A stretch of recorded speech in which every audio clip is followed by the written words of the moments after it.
Welcome back to another episode of the Baseball 360 podcast. I am your host, Mike Canzel. And with us, also, we all can't forget our buddy Foz.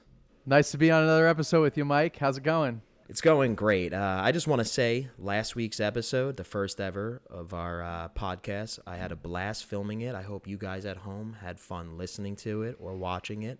It was enjoyable, and I can't wait to make many more. Yeah, I mean, it was great kind of riffing together. Kind of been a while since we did that, just even amongst ourselves, too. We haven't really seen each other outside of this for a while, and it was nice to kind of just get back together, talk about the sport we love. Each individually contributed to, I hope, great topics that people are really enjoying so far, and share some more additional nuggets on our end as well as we continue on. But we got a lot to talk about today, especially talking about the new rule changes that are coming in 2023 for baseball. But before we get there, I wanted to ask you, how's it been on your end so far, just seeing the audience engagement with our channel, and how are things going on the end of editing and things like that?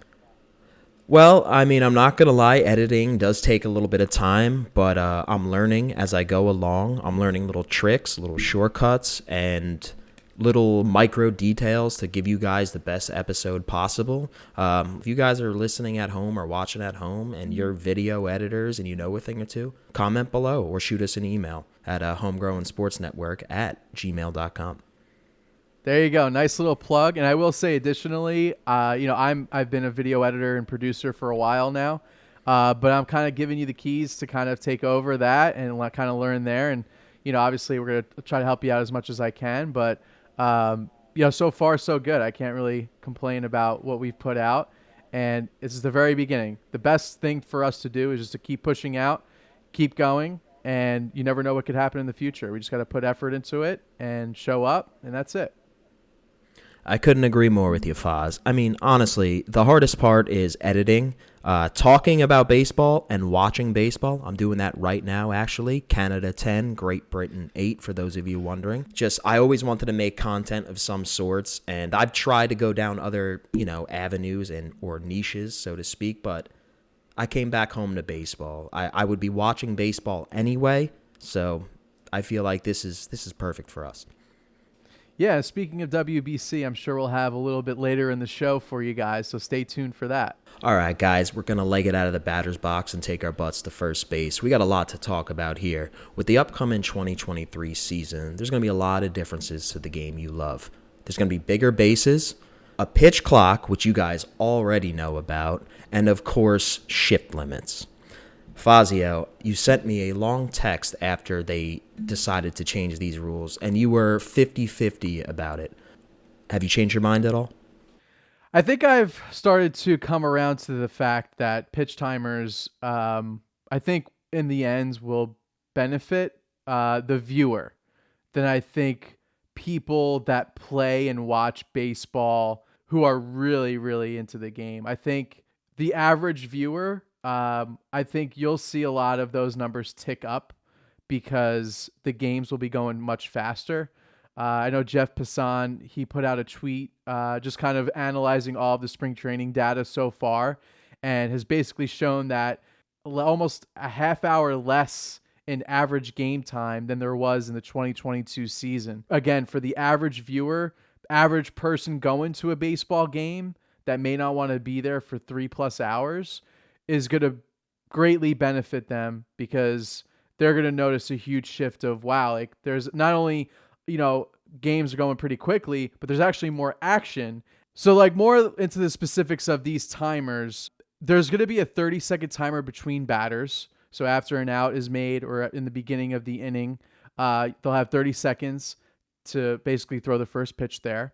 And then there's basically 15 seconds between the beginning of the motion after receiving the ball with the bases empty, or 20 seconds after receiving the ball with runners on base. So that's how much time in between pitches that the batter and pitchers will have. The batters really can't step out of the batter's box. There's like an 8-second mark on the clock, must be in there, unless, and if they don't, they get an automatic strike. Pitchers that take too much time on the mound in between pitches, they're going to get an automatic ball. So there was an instance in spring training early on. It was, I think, the second day of spring training where the Red Sox lost because, I don't know if they lost, but the game ended because there was a called strike 3 and the batter didn't set in his box in time. So I don't know how I feel about that specific instance because they haven't really made changes to that particularly yet.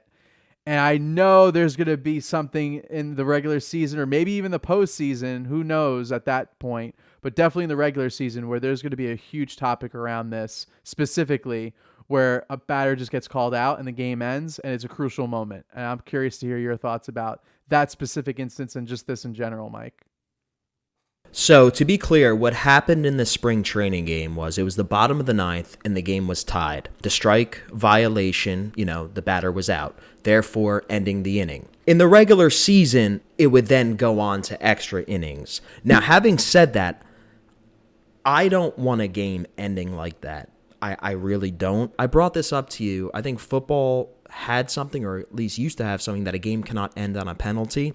If they could just clean. However, when it comes to the clock and its benefits, it's working. I was watching a spring training game the other day, and usually I noticed watching baseball, after a pitch is thrown, you get a little time to maybe take a breath, check your phone, which you're probably going to do, and you look up and you're able to watch the next pitch. 2 or 3 pitches are going by before I realize, oh crap, I got to pay attention. Let me tell you something. For all you baseball fans out there, if you like the pitch clock, great. If you don't like it, guess what? Still not going anywhere. When it comes to batters, I don't know why they need to perform a circus act in between pitches. Like, get your butt in the box. You're telling me you can't hit a pitcher just because you didn't play with your batting gloves? Come on. I love the Votto video that was shared on social media. I think the at-bat was at least 10 years ago where he just didn't leave the box, and he actually drew a walk from that at-bat. And so there's going to be guys in the league that I think are going to love this. They're going to be like, yeah, like I don't want to take time in between pitches. I don't want the pitcher to kind of like stare me down, like, or just stare at the catcher to get another signal, maybe perhaps a tick that the batter may show, similar to like somebody in poker where, you're trying to get a poker face and there might be a tick on you that you're not realizing and people pick up on. And, that obviously shows in baseball too, even prior to this. But in any case, this is great, I think, overall in the grand scheme of things, as long as you were mentioning before, it doesn't affect a huge outcome in a situation. Now, I will say this. I think, and this is just based off of pure guessing and just a hunch, but I do believe, just thinking of the minds in the Major League Baseball commissioner's office, that they're probably going to tell the umpires, hey, listen, let's relax this rule a little bit in the playoffs. We don't want a situation. I don't even think they want a situation where something like that could happen. And so there might be, 10 seconds batter, gets in the box. I think they'll allow it. Pitcher takes a couple more seconds. I think they're not going to call it. Hopefully it's just one of those things where they're just trying to keep the pace up the beginning of the season.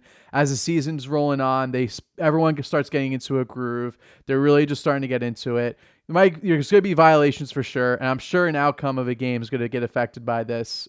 Just guessing, but it may not be like super significant, but it'll be definitely a talk of the week for sure. But in any case, I think hopefully by the end of the season, especially in the playoffs, everyone's in the rhythm. They're just wanting to do this so that they get pace of play down and, make it more enjoyable for the average viewer. Yeah, I mean, it might even get to a point 2-3 seasons down the road that we're not even going to notice it anymore and everybody's just going to be doing it. I will say, though, when it comes to watching the game on TV, I do like that it's going quick. But if I'm going to a baseball game, I don't care how long it takes. Let's be honest, those concession stands close a little too quickly. 7th inning, I believe. It's funny, I wanted to actually just circle back to that before we move on to the next shift change. But I was going to mention for the people that do actually enjoy going to the baseball game live, I think some of them may feel like they were I don't want to say shortchanged, but they're definitely going to feel the effect of, oh wow, this game ends at 9:30, I'm leaving earlier, or just if you're drinking at the game and you have a few adult beverages and you're noticing, the 7th inning concessions are closing, that might catch up to somebody, especially early in the year. So I would just say for those that are going out to games in April and May, even early part of May, pay attention because by the sixth inning, you're gonna want that last drink in for sure. I mean, I usually try to time it up, but just be aware of this game going quicker, and hopefully just seeing more action too.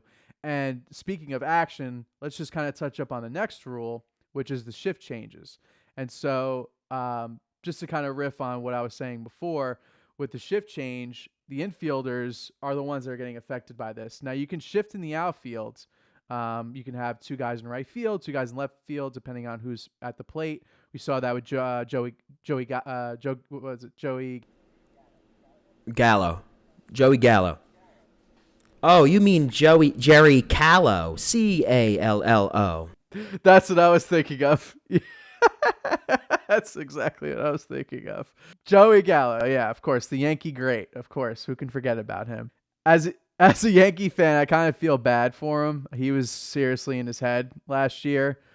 They had no choice but to get rid of him. I hope he does turn around a little bit just to stay in the league, because I think he does have a great power bat. But yeah, he really struggled a lot. But in any case, in spring training this year, they had shifted on him in the outfield, two right fielders to protect the outfield, of course, because he has the power. He wound up walking in the at-bat. But in the infield, the shortstop can't go as far as second base, vice versa with the second baseman. They have to be two players on each side of the field, left, right. And so with that change, you're going to see more singles and you're going to see more doubles from guys like Joey Gallo and and even your boy, what's Vogelback. Vogie. Because they're not shifting on him. But in any case, I think with these two changes, you're going to see more action. And again, more action is better. And for pitchers, this affects them obviously most because, with the shift, they got more outs and more opportunities to go further into a game. But with this change, you're going to see more singles, more hits in general. And for the average baseball viewer, that's good. Depending on who you ask in baseball, not as good. What's your take? I just want to be clear that the shift is not like completely outlawed. If I'm not mistaken, the infielder cannot move until the pitcher starts his windup. That's correct. Okay, so I wasn't entirely clear on that because I was watching a game and I saw the infielder move during the pitch, and I saw him almost on the other side of second base. I believe it was a shortstop, and I was a little confused by that. But it's definitely not the extreme shift it was, because last year and a couple seasons prior, I was watching, and I just look at the infield, and I'm like, what game are they playing? They have 6 right fielders, But what made me even more angry is the hitter would hit the ball right into the shift. Because if you were to bunt it down the third baseline, that would be Bush League, you and your 3 right fielders Didn't Anthony Rizzo do it to almost troll the other team at one point? I thought that was quite funny.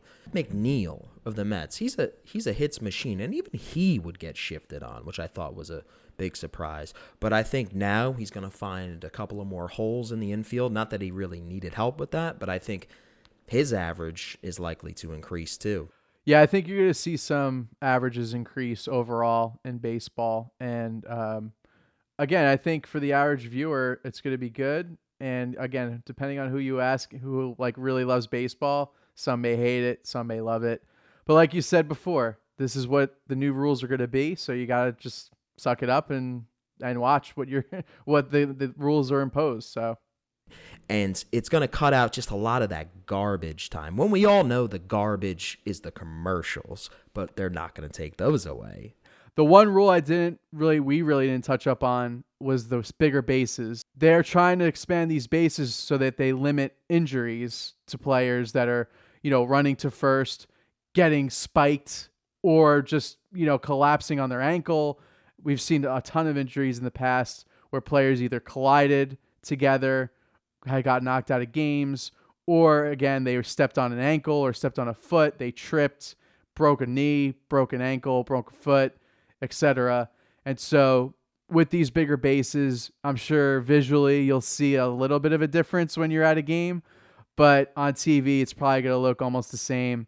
And really, it's just to protect the player's health, which is good. I think, now that there's hopefully enough room where the fielder can be on one half and the runner can go to the other half. I'm sure some runners will try to get their, bodies in there just to try to break up a play or something like that to, drive the focus off of the ball.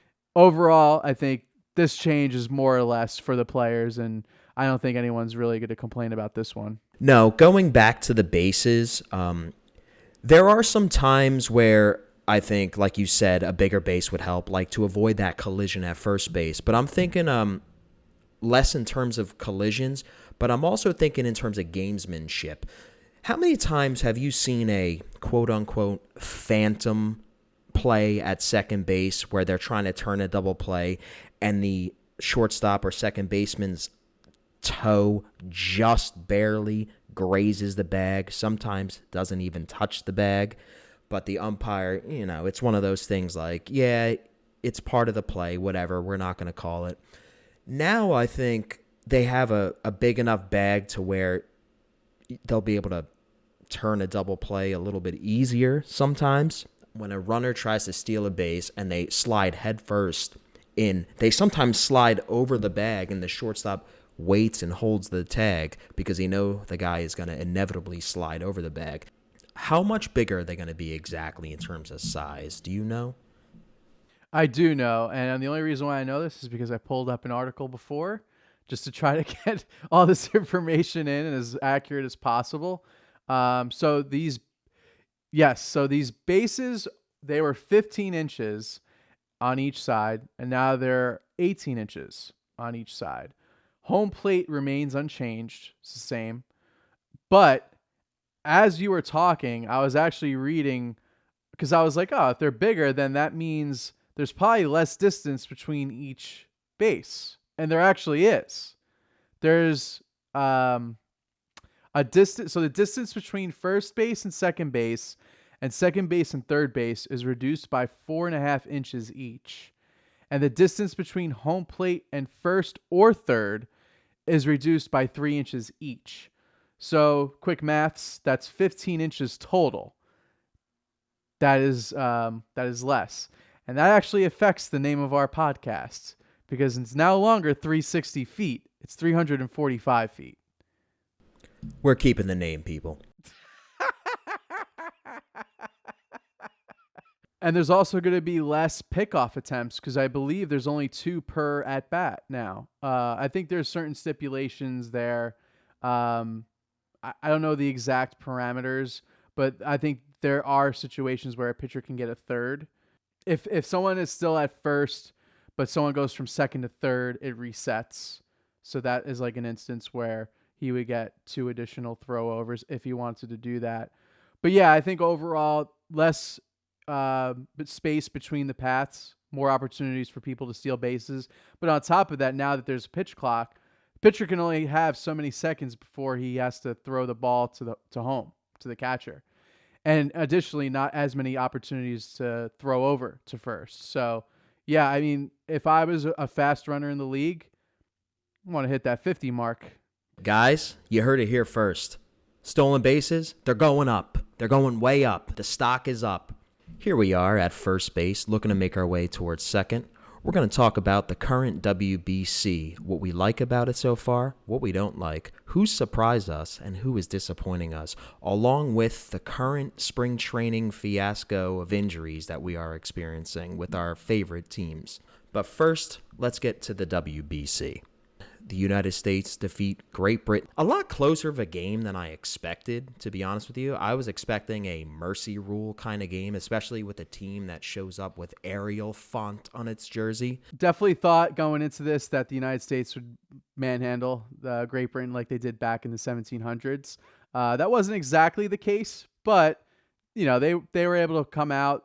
Schwarber hit a 3-run bomb to right field, almost in the pool. Let's face it, the United States are probably a top 3 team in this tournament, and out of the gate, they've been looking a little shaky. Luckily, that first game that they played against Great Britain wasn't a huge threat. Maybe, hopefully, now they're all warmed up. They're ready for a bigger task. I want to say real quickly, too, about this schedule. I'm not a fan of this 10 p.m. game. I understand they're playing in Phoenix. They're on the West Coast. I just think baseball's got to do a better job of featuring these games in a little bit of an earlier window. I can maybe be forgiving over the weekend on Friday or Saturday, them playing a little later. However, I do believe that this game should be played at around 8 p.m. rather than at 10 p.m. You want to get people on the East Coast and even in the Central time zone to watch the majority of this game. And, in Major League Baseball, I think, or at least the WBC and the committee, felt like they should have done a better job trying to get these games, at least the U.S., to be shown earlier in a time zone where everyone could watch the majority of the game. Because it was Saturday, I had no problem staying up a little late, but I think I was ready to go to bed by like the 7th or 8th inning. You have to have these games scheduled at a better time, especially since they're not playing with all the new fancy rules that trim time off a game. I'm sure people smarter than you and I, which is hard to find, are in charge of making the schedule for all the times of these games, but got to do a little better than that. Yeah, I agree. I mean, it is what it is at this point. This tournament's already been laid out in years past. Hopefully in the next WBC, maybe they could try to adjust the schedule. Listen, I know that everyone's playing in different locations, Taiwan, Japan. You got to play those games early in the United States or later in the United States. Totally okay with that. But for the United States team itself, feature them prime time, please. Like, get the prime time slot. But I wanted to talk about the Dominican Republic as well. They lost their first game to Venezuela. A little bit of a surprise, no? That game had a lot of energy. Both teams were up for that game, Dominican Republic and Venezuela. You could see the emotion from the first pitch. A routine single, the entire dugout celebrating. I was looking at both the lineups before the game started, and I was like, obviously they're both stacked. It's like an all-star team. And Dominican Republic, was, I would say, one of the favorites going in. Why were people overlooking a roster like Venezuela? That's a tough team, too. Oh, yeah. They have a great team. I mean, just looking at the first game, Sandy Alcantara, Cy Young Award winner last year, he was pitching for Dominican Republic. So you figure he was going to go, his usual 9 innings, give up a couple of runs and, bring him to victory. That didn't happen. He only went 3 2/3. Obviously in WBC, they're not going to let him pitch all those innings, especially in the first game of the tournament. However, he did pitch 3 2/3, gave up 3 runs. So not really a Sandy-like start. He also had 3 walks too and only 2 strikeouts. He gave up that homer, but again, first game, I think these guys are trying to get into the rhythm, especially in this pool play. I think more of these teams will get more into a rhythm. But Venezuela, you got to look at them. Their lineup is solid, like you said. Got Altuve leading off. Acuna Jr., who had a down year last year, who might be one of the comeback players of the year this year. And just going down the list, it's a powerhouse again. So another team that's in this Pool D is Puerto Rico, and they also won their first game as well. And they also have a great lineup too. So, I mean, Puerto Rico, Venezuela, and Dominican Republic, I think, are going to battle out to advance. And, because of this Venezuela-Dominican Republic game, Dominican Republic losing out in this game, it might be the factor of them not advancing in the next round. And that would be a huge upset. So we'll see how this shakes out in the next week. I still think Dominican Republic will turn it around and advance to this next round, but not a good start for them so far. One more team I want to mention before we move on to spring training is Team Japan. I know the last episode I mentioned 2 Japanese players who can become potential international free agents.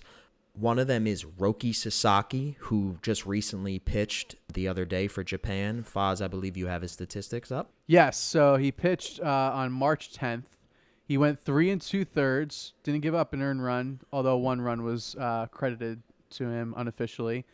Struck out 8 batters and only walked 2. So this guy has an arm. I believe he hit 102 miles an hour on a couple of pitches, if I'm not mistaken, as well. And he's only 21 years old. So that could be somebody to watch. And Murakami, if I'm not mistaken, is the other player's name. Yeah, you got him. Wow. He hit 56 home runs, which I believe was the record in the NPB league last year.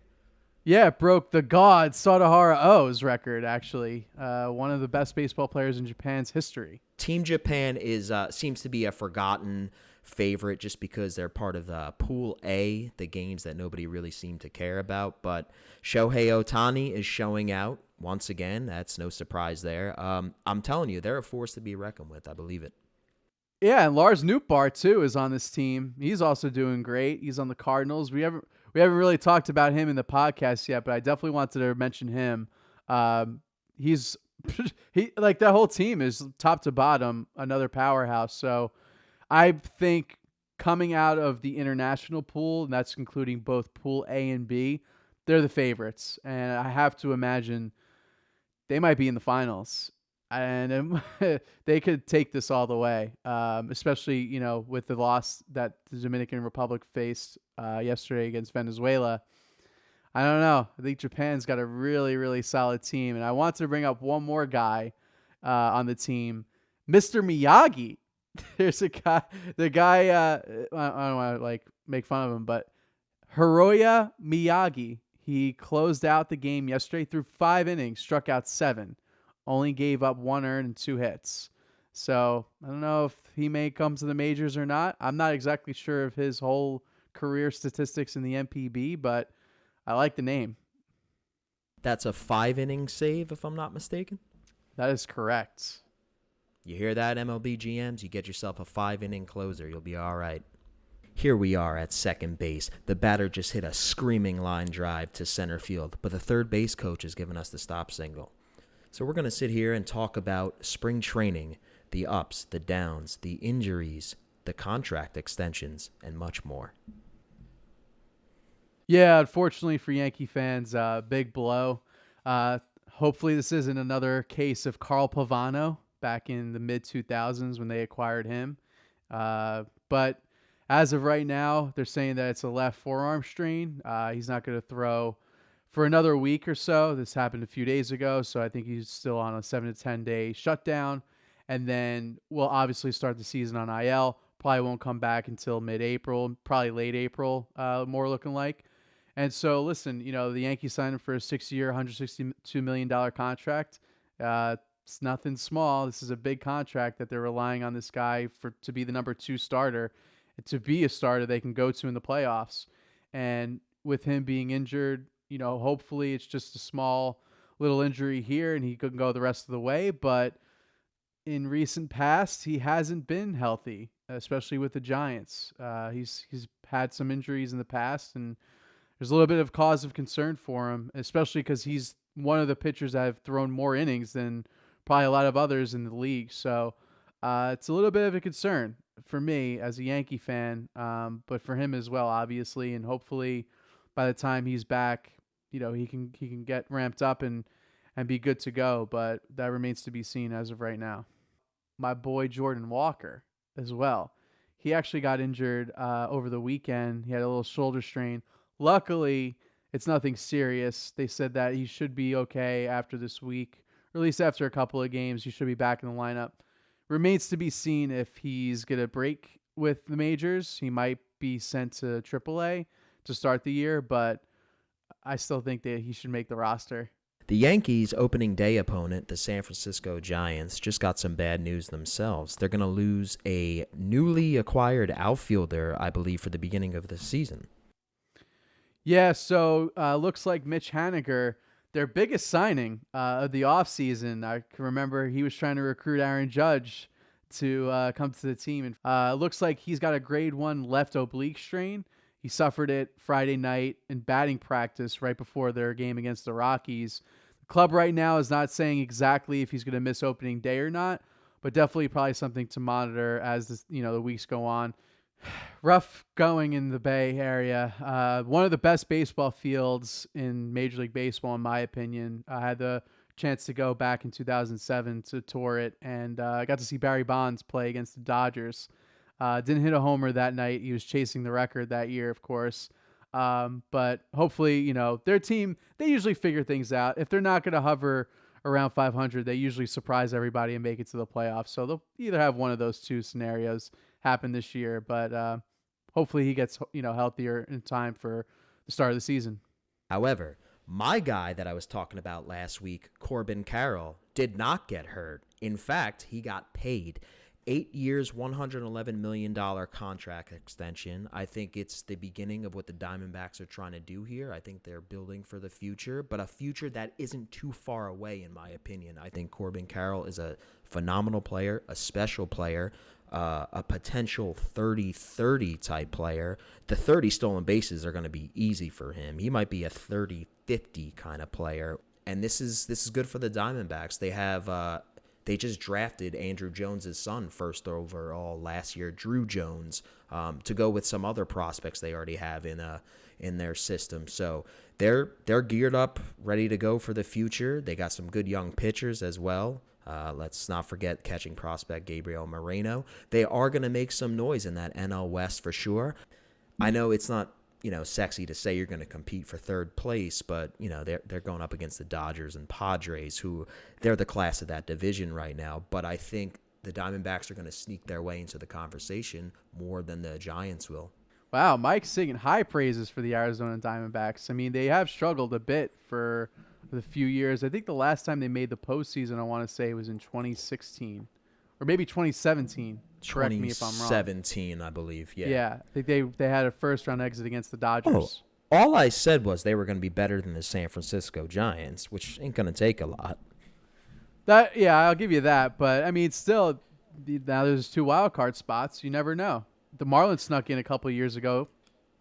They only have to play the Dodgers and Padres 14 times this year. And then obviously vlog them too. We want to kind of go around each stadium, kind of get like the nuances for each one. We did go to Colorado a couple of years ago now.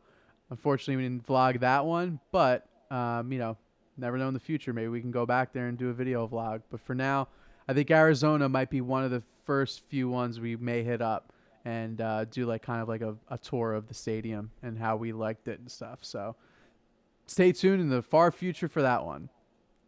Absolutely. We will make those videos, we promise. You just got to tell us what you want to see. If you like watching 3 guys go cross-country to ballparks, we're right here for you. Here we are at third base, ready to head home. I want to thank you guys for joining us to another episode of the Baseball 360 podcast. You can watch us on YouTube. You can watch us on Rumble, or if you like, you can listen to us on anywhere you listen to your podcast. We are now up and running and ready to go and looking to produce more quality baseball content for all of you. Yeah, we're hoping to maybe even do some like original TikTok ideas and videos there as well. So make sure you're following us there on TikTok, on Instagram, anywhere you can find social media. We're basically on there. So find us, follow us, and we'll supply the content as much as we can. Thanks again, everybody. We'll see you next week.